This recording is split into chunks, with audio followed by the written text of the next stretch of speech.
आजमगढ़ आके कैसा लग रहा है?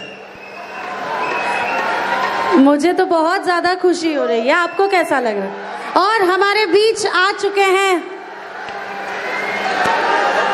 मेरे बहुत ही अच्छे मित्र और मेरे को एक्टर सुपरस्टार प्रवेश लाल यादव जी।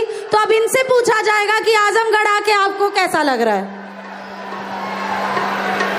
अभी पूछा वाली बात है कि आजमगढ़ आके कैसन लगल। आजमगढ़ तो हमन का घर द्वार है का हो भैया,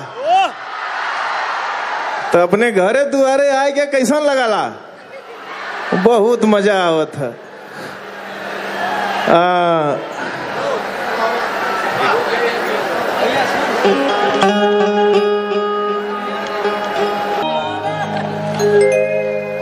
आप सबके हाथ जोड़ के हमार प्रणाम बा।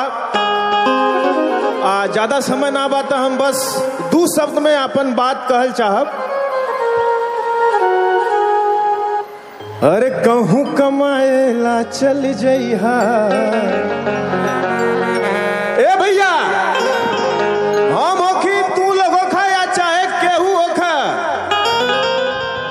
पेट खातिर के कमाए जाए के पड़ेला।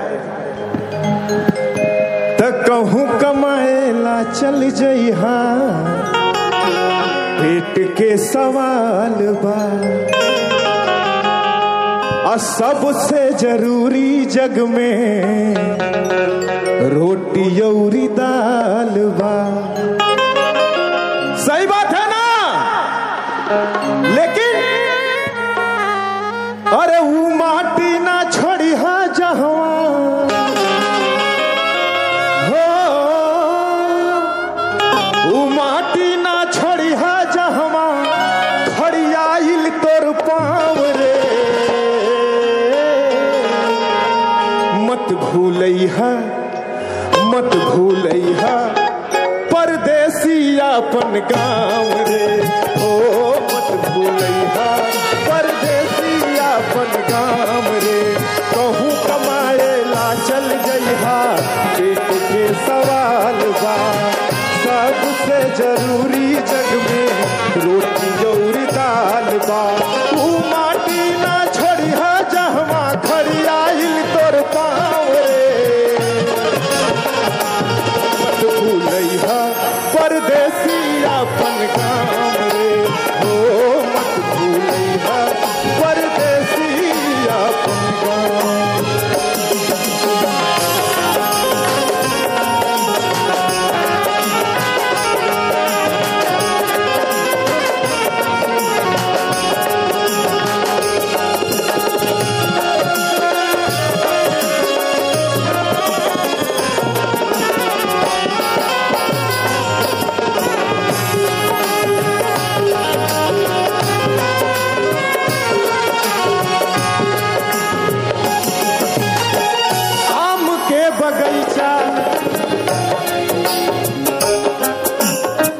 आम के बगीचा अमरूद लीचियानी, लंगटे नहैला जमना पोखरा के पानी।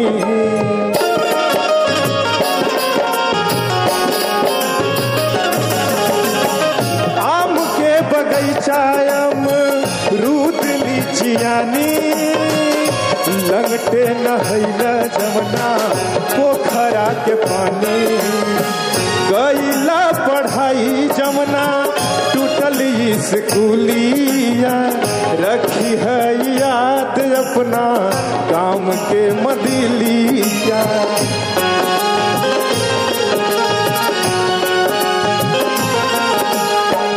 गईला पढ़ाई जमना टूटल स्कूलिया, रखी है याद अपना काम के मदिलिया। मस्जिद के वो बाजत बाजा हो, मस्जिद के वो बाजत बाजा एक एक ठाम रे। मत भूलैहा परदेसी अपन गाँव रे। हो मत भूलैहा परदेसी अपन गाँव।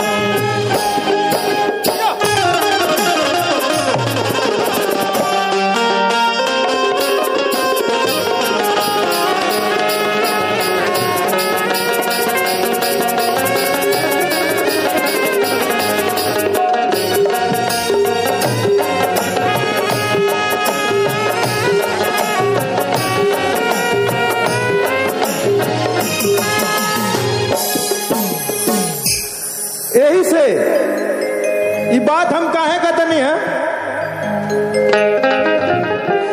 और धनिया में नाही बाबू धनिया में नाही कि मिली सोवा धनिया में नाही और धनिया में नाही बाबू धनिया में नाही कि मिली सोवा धनिया में नाही जमन मजा आम के चटनिया तर मिली सोवा धनिया में नाही जमन मजा आम के चटनिया तर मिली सोवा धनिया में नाही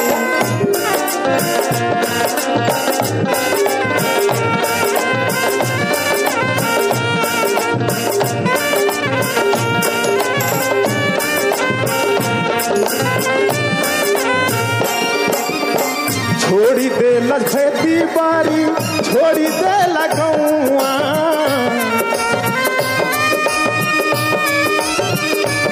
छोड़ी दे खेती बाड़ी छोड़ी दे लगौआ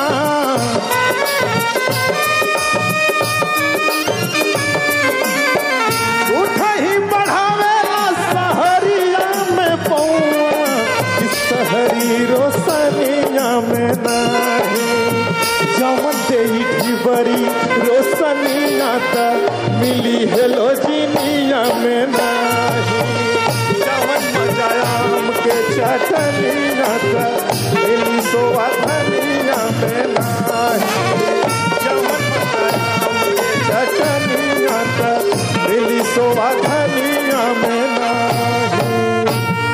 थैंक यू सो मच भैया, बहुत बहुत धन्यवाद आप सबके।